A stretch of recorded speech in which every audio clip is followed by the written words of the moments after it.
지난주일부터 대림절 기간을 보내고 있습니다. 우리의 구원을, 온 인류의 구원을 위해서 이 땅에 오신 예수 그리스도. 지난주에는 사도 바울의 예수님의 오심에 대한 기록, 특별히 그는 근본 하나님의 본체시나 하나님과 동등됨을 취할 것으로 여기지 아니하시고 오히려 자기를 비워 종의 형체를 가지사 사람들과 같이 되셨고 사람의 모양으로 나타나사 자기를 낮추시고 죽기까지 복종하셨으니 곧 십자가의 죽으심이라. 사도 바울의 이 기록, 이 말씀을 가지고 겸손과 순종으로 오신 예수 그리스도, 그리고 바로의 교만을 꺾으시는 하나님의 모습을 살펴보면서 우리 안에 있는 바로의 교만과 같은 그런 모습을 우리가 꺾어야 되겠다라는 말씀을 드리면서 세 가지를 말씀을 드렸습니다. 먼저는 민족, 인종, 그리고 우리의 어떤 직분과 관련되어져 있는 우월감의 교만에서 떠나가야 된다. 두 번째는 다스리려고 하는 교만에서 떠나야 한다. 세 번째는 다스림을 받지 않으려는 교만에서 떠나야 한다라는 말씀을 드렸습니다. 오늘은 대림절 둘째 주간입니다. 이번 한 주간 또 예수님께서 이 땅에 오시는 모습 또 한 가지를 함께 살펴보면서 한 주간 묵상하고 예수님께서 보여주시는 그 길을 함께 걸어가는 기간이 되기를 바랍니다. 두 번째로 예수님의 오심에 대한 기록, 사도 요한의 기록은 이렇게 우리에게 예수님의 오심에 대해서 말씀해 줍니다. 요한복음 1장 14절, 말씀이 육신이 되어 우리 가운데 거하심에 우리가 그의 영광을 보니 아버지의 독생자의 영광이요 은혜와 진리가 충만하더라. 사도 요한은 예수 그리스도의 오심은 은혜와 진리가 충만한 하나님의 나라를 시작하고 그 하나님의 나라를 이루어 가시는 데 있음을 우리에게 알려주고 있는 겁니다. 그래서 이 땅에 은혜 받지 못하는, 이 땅의 거짓과 이 땅의 어두움으로 나아가는 그 모든 모습들을 다 돌이켜서 은혜의 모습으로, 진리의 모습으로 나아가게 하시기 위해서 그 아들 예수 그리스도를 우리에게 보내주신다라고 하시는 말씀을 우리에게 남겨주고 있는 겁니다. 오늘 함께 읽은 말씀, 애굽 땅에 내리고 있는 네 번째 재앙의 모습 속에서도 이 은혜와 진리의 모습이 담겨져 있습니다. 왜냐하면 애굽을 떠나 하나님께서 약속하신 그 약속의 땅으로 나아가기 위해서이다는 거지요. 약속의 땅은 그래서 은혜와 진리가 충만한 곳이다 할 수 있는 것입니다. 오늘 네 번째 재앙은 소위 파리의 재앙으로 그렇게 사람들이 부르고 있습니다. 파리라고 하는, 여기서의 파리는 개파리라고도 하고 쇠파리라고도 하고 우리들이 일상에서 보게 되는 그런 파리와는 조금 다른 종류의 그런 파리들입니다. 이것들이 사람에게 붙어서 또는 가축에게 붙어서 피를 빨아 먹을 뿐만 아니라 땅을 황폐하게 만드는 그러한 아주 끔찍한 모습들이 있었던 곤충이다는 것이지요. 그래서 오늘 말씀에서도 그 파리떼가 가득하게 되어서 애굽 땅이 황폐하게 되었다라고 기록하고 있는 겁니다. 이러한 파리의 재앙이 애굽 땅에 내려온 것이고, 그래서 이 파리에 대해서 애굽의 사람들은 이 파리의 형상을 닮은 우상을 만들어서 그 파리를 주관해 달라고 파리들의 어떤 그러한 황폐함의 위협으로부터 구원해 달라고 하는 그런 우상으로 섬기는 참으로 어리석은, 참으로 연약한 인간의 모습을 드러내고 있었던 것입니다. 그러나 그 파리를 진정으로 주관하시는 분은 여호와 하나님이시다라고 하는 것을 오늘 이 파리의 재앙을 통해서 또 한 번 하나님께서는 우리에게 알려주고 계세요. 이 파리의 재앙을 하나님께서 주관하시면서 말씀드린 것처럼 그 안에 하나님께서는 하나님의 은혜 그리고 진리라고 하는 하나님 나라의 모습을 또한 우리에게 보여주고 계십니다. 그러면서 장차 우리가 들어갈 저 하나님 나라, 이 땅에 임하게 될 그 하나님의 나라를 우리가 사모하면서 나아가는 그러한 모습이 되기를 기대하고 계시다라는 거지요. 자, 그러면 이 파리의 재앙 속에서 우리에게 보여주고 계시는 하나님 나라의 모습, 약속의 땅의 모습이 무엇인가? 두 가지 은혜와 진리라고 하는 측면에서 한번 같이 살펴보도록 하겠습니다. 먼저 첫 번째로 은혜입니다. 이 파리의 재앙 속에 나타나고 있는 하나님의 은혜의 모습이 있다라는 것이에요. 오늘 22절에 있는 말씀을 보면, 22절 말씀을 보면, 그날에 나는 내 백성이 거주하는 고센 땅을 구별하여 그곳에는 파리가 없게 하리니 라고 기록하고 있습니다. 이스라엘 백성들이 거주하고 있는 그 고센이라고 하는 땅에는 파리가 없게 하겠다. 파리의 재앙이 미치지 못하게 하겠다라고 하나님께서 말씀하고 계십니다. 지금까지 애굽 땅에 임했던 피, 개구리, 이라고 하는 세 가지 재앙은 애굽의 백성들에게만 임한 재앙이 아니라 이스라엘 백성들에게도 함께 임했던 재앙입니다. 그러니까 피의 재앙도, 개구리의 재앙도, 이의 재앙도 이스라엘 백성들도 다 겪었다라는 거예요. 근데 오늘부터 시작되는 이 파리의 재앙부터는 하나님께서 특별히 이제 구별해 주고 계신다라고 하시는 겁니다. 여기서 구별이라고 하는 것은 하나님께서 거룩함으로 지켜주고 계시는 모습, 이것을 가리켜서 우리는 은혜다라고 말할 수 있는 거지요. 은혜라고 하는 것은 값없이 어떤 대가 없이 주어지게 되는 특별한 선물이 은혜입니다. 이스라엘 백성들이 세 가지 재앙은 같이 겪었지만 이제 네 번째 재앙부터는 하나님께서 그들에게 특별한 은혜를 통해서 그 땅을 구별해 주신다라는 것이에요. 그러면 이런 은혜를 받을 만한 자격이 이스라엘 백성들에게 있었느냐라는 겁니다.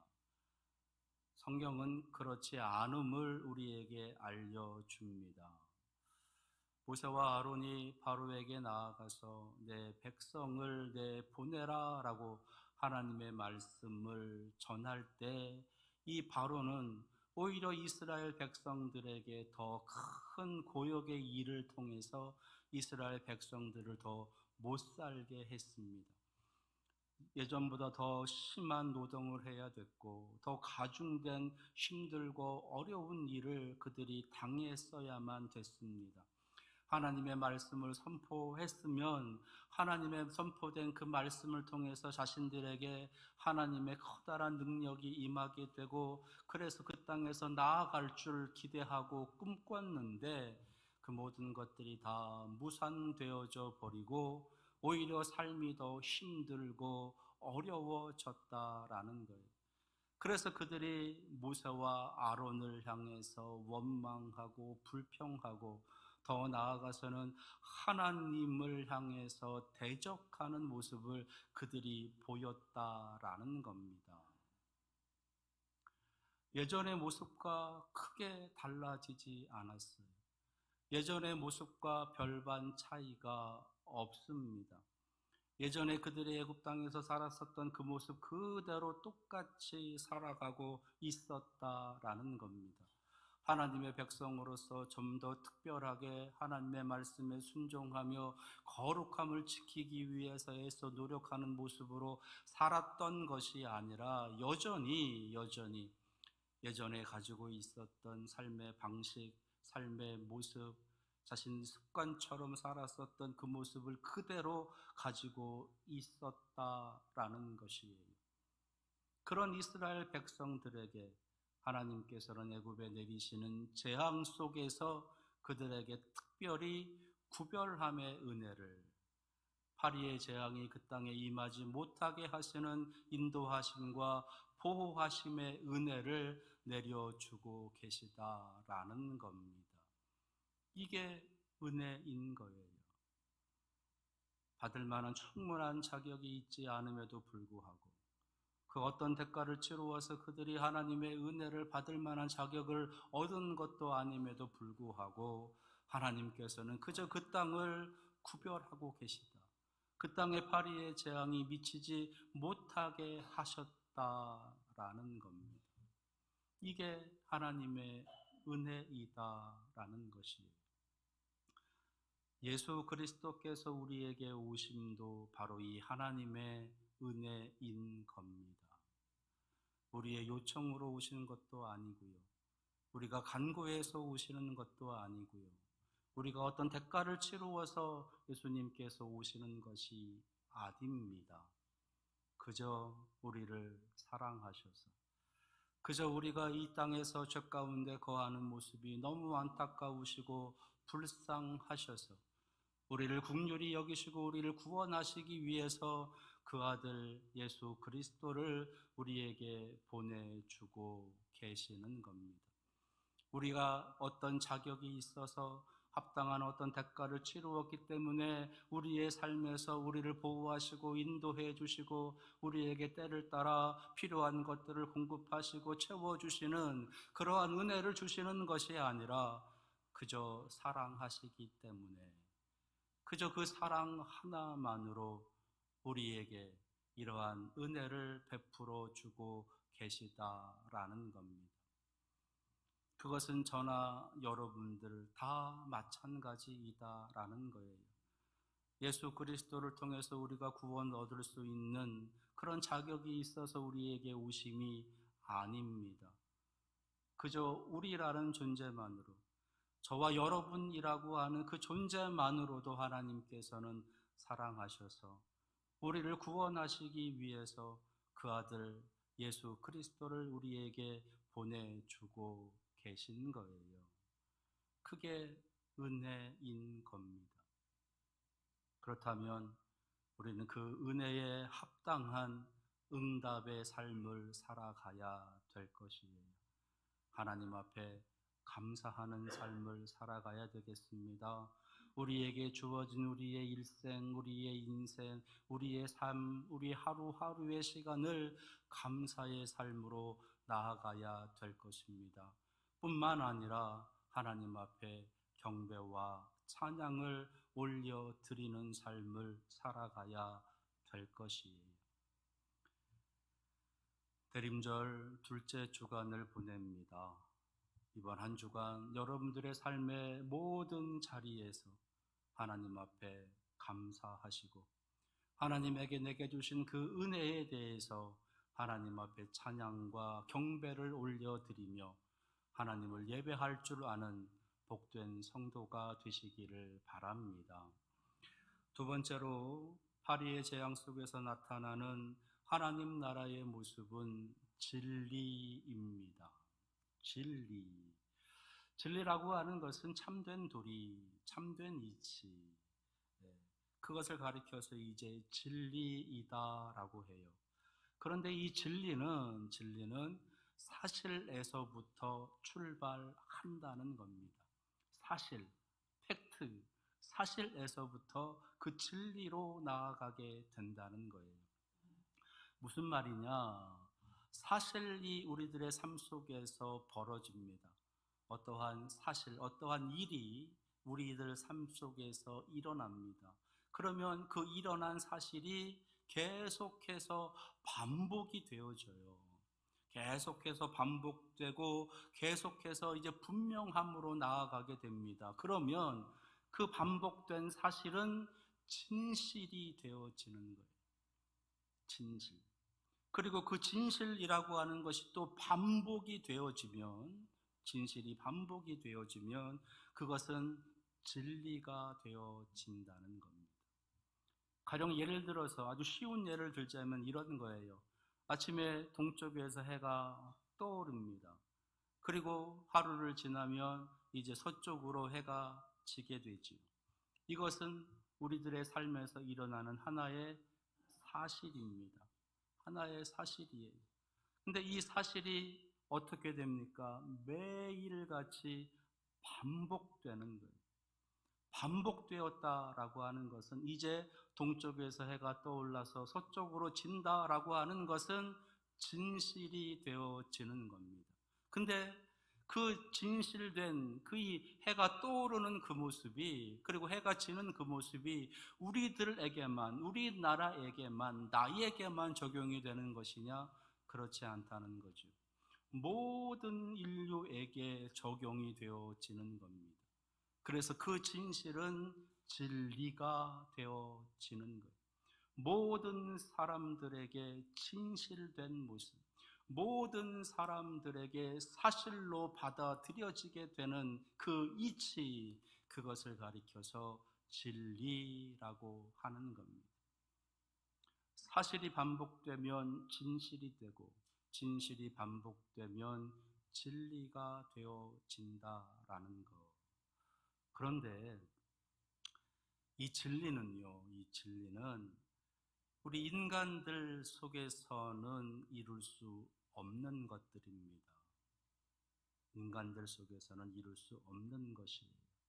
이 진리는 하나님에게서 우리에게 주어지는 것들입니다. 왜 인간들 속에서 이루어질 수 없는 것일까? 그것은 인간들은 그 사실을, 그리고 그 진실을 계속해서 지켜 유지해 가지 못하기 때문이다라는 거예요. 사람마다 사실을 대하는 모습이, 생각이 다릅니다.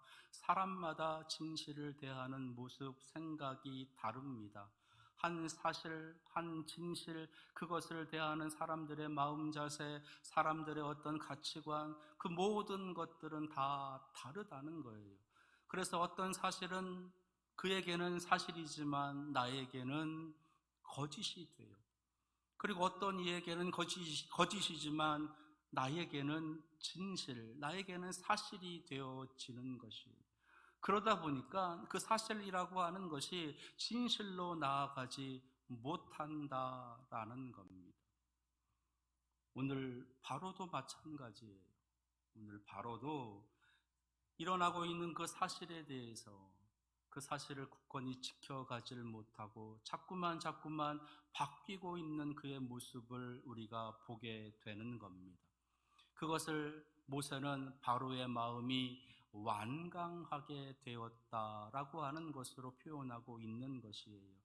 오늘 말씀 29절에 보시게 되면, 그래서 이 모세가 바로에게 간곡히 요청하고 있는 구절이 있어요.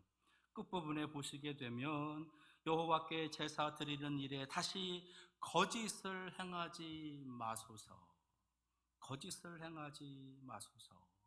모세가 바로에게 이렇게 요청하고 있는 겁니다. 자꾸만 말을 바꾸고 있는 모세, 이 바로, 그 바로에게 이제는 더 이상 거짓으로 그렇게 대하지 말라고 요청하고 있는 거예요. 그러면 바로는 왜 자꾸 말을 바꿀까? 왜 자꾸 거짓되게, 자꾸 속이고 그렇게 거짓말을 하는 것일까? 그것은요, 자기의 나라 애굽을 위해서, 또는 자기의 백성 애굽 백성들을 위해서, 또는 자기의 유익을 구하기 위함이다는 것이에요. 이스라엘 백성들을 내보냈을 때 자신의 나라에 처해지게 될 불이익, 자신이 당하게 될 불이익, 그런 것들을 자꾸 생각을 하면서 말을 자꾸 바꾸는 겁니다. 그래서 어떻게든 내보내지 않으려고 붙잡아 두려고 하는 것이에요. 예. 그래서 이 땅에서 제사 드리면 안 되겠느냐? 제사 드리러 나아가기는 하되 너무 멀리는 가지 말라라고 계속해서 자신의 영향권 아래 두려고 하는 겁니다. 언제든지 이 내보낸다라고 하는 그 사실, 내보낼 수밖에 없는 그 사실에 대해서 끊임없이 도전하고 그것을 대적하면서 그것을 거짓으로 붙잡아 두려고 하는 바로의 모습을 우리가 보게 된다는 거예요.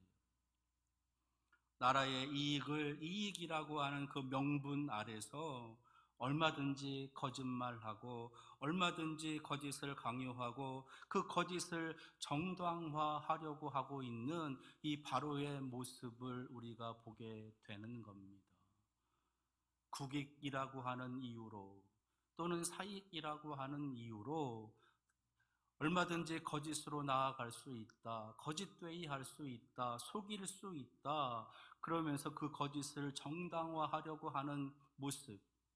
그것이 지금 우리들이 살고 있는 이 세상의 모습, 아니, 바로 우리들의 모습이기도 하다는 겁니다. 그래서 그 사실이 진실로 나아가지 못하는 거예요.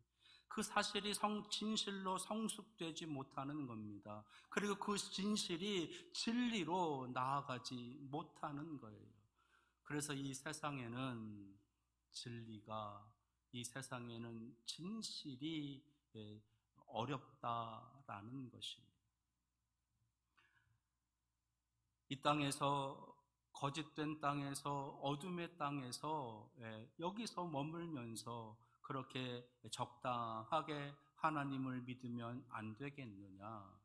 거짓되게 살아도 함께 그 거짓을 서로 정당화하면서 그렇게 살아갈 수 있지 않겠느냐? 너희들이 믿는 하나님만 하나님이냐? 우리가 믿는 신도 다 똑같은 신이다 라고 이야기를 하면서 그들의 믿음을, 그들의 신앙을 이제 흔들고 거짓이라고 하는 곳으로, 어둠이라고 하는 곳으로 유혹해 놓고 있다는 겁니다. 이것이 바로의 모습, 이것이 바로의 모습. 그래서 세상은 끊임없이 우리를 거짓으로 유혹을 합니다. 어둠으로 유혹을 하는 거예요. 적당히 믿으면 된다고, 하나님의 말씀을 거역할 수도 있다고, 하나님의 말씀을 거역한다고 해서 뭐 큰 일이 일어나지 않는다고 그렇게 유혹하고 있는 겁니다. 근데 이것은 바로의 말이지 하나님의 말씀이 아니잖아요. 이것은 바로의 말이고 세상의 말이지 하나님의 말씀은 아니다라는 것. 우리는 하나님의 말씀을 듣는 사람이지 세상의 말을, 어둠의 말을, 거짓의 말을 들어서는 안 되는 사람이다라고 하는 겁니다. 그것을 우리는 분명히 할 수 있어야 되는 거예요. 그런데 이 땅에서 그 거짓을, 그 사실이 아닌 그 어둠의 세력들, 그것을 구별하기가, 그 유혹을 뿌리치기가 힘들다라는 겁니다. 하나님께서는 그런 우리의 연약함을 위해서 그 아들 예수 그리스도를 우리에게 보내주십니다. 요한복음 14장 6절에서 그래서 예수님께서는 내가 곧 길이요 진리요 생명이다 말씀하고 계시는 거예요. 그러니까 예수 그리스도를 우리의 마음으로 진심으로 모셔드리게 되면 우리는 진실된 삶을 살아갈 수 있다는 겁니다. 진리로 우리에게 들어오시기 때문에 우리는 진실된 삶을 살아갈 수 있고 진리를 바라보며 나아갈 수 있게 된다라는 거예요. 하나님께서는 그렇게 우리의 삶을 진실되게 그리고 진리를 향한 삶을 살아가도록 하기 위해서 예수님을 우리에게 보내주고 계시는 겁니다. 대림절 둘째 주간, 한 주간 묵상하면서 우리를 진리의 곳으로 이끌어 가시는 예수 그리스도, 그 예수 그리스도를 우리의 마음에 깊이 모셔드리면서 진실한 삶을 살아갈 줄 아는, 모든 거짓과 어둠의 유혹을 뿌리치고 진실된 삶을 살아갈 줄 아는 우리 성도님들이 되시기를 바랍니다. 오늘 두 가지 말씀을 드렸습니다. 값없이 베풀어 주시는 하나님의 은혜, 그리고 진실된 삶을, 진리의 삶을 살아갈 것을 갈망하는 모습으로 나아가게 하시기 위해서 하나님께서는 애굽의 재앙을 내리시고 계시고 우리가 살아가는 삶 속에 예수 그리스도를 보내주신다라는 것. 그렇다면 이제 사순절 대림절 둘째 주간을 보내면서 예수 그리스도의 오심, 우리를 은혜와 진리로 이끄시기 위해서 오시는 그 예수 그리스도를 우리의 마음 깊이 모셔드리면서 그 예수님을 닮아가기 위한, 예수님의 제자가 되기 위한 삶을 살아가야 되지 않겠습니까? 이번 한 주간 그 예수님을 더 많이 묵상하시면서 진실을 넘어 진리를 향해 담대히 나아가는 하나님 나라의 거룩한 백성들이 다 되시기를 축원합니다. 기도하겠습니다.